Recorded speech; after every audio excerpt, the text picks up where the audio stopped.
এইটো এটা ষ্টেজ হয় ইয়াতে ৰাতি হলে ডান্স গান চান কিবা কিবি প্ৰগ্ৰাম চলি থাকে আৰু ৰাছিয়ান মানুহকেইটা ইয়াতে পুৰা প্ৰগ্ৰাম কৰে এইটো পুৰা ষ্টেজ আৰু খোলা ময়দান ইফালে আছে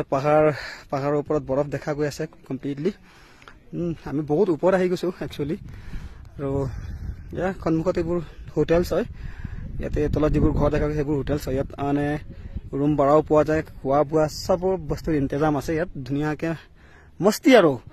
কিছু মানুহ আছে নহয় কৈ থাকে যে এনেকুৱা জায়গাত যাব বিচাৰো কেতিয়াবা মানে দুখত কয় যে মানে যত কোনো নাই আৰু পিস আৰু তো একদম পাৰফেক্টলি মানে এইটোৱে জায়গা হয় ইয়াত আহা কোনো মানুহ সানু নাই আছে যিবোৰ মানুহ আছে কামে কাজৰ মানুহ আছে ঘুৰি আছে ফুৰি আছে খাই আছে আই মিন যিবোৰ ট্ৰেভেল কৰিব আহিছে ঘুৰি ফুৰিব আহিছে একদম পিস আৰু পিস একদম ঠাণ্ডা বতা কোনো অসুবিধা নাই হোটেলসও আছে সৰু সৰু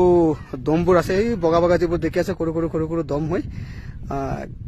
কেম্প টাইপৰ আৰু তো ইয়াতো ৰাতি থাকিব পাৰে ষ্টে কৰিব পাৰে খোৱা বোৱাৰ কাৰণে সব আছে গাড়ীৰো ব্যৱস্থা আছে ঘোৰাও আছে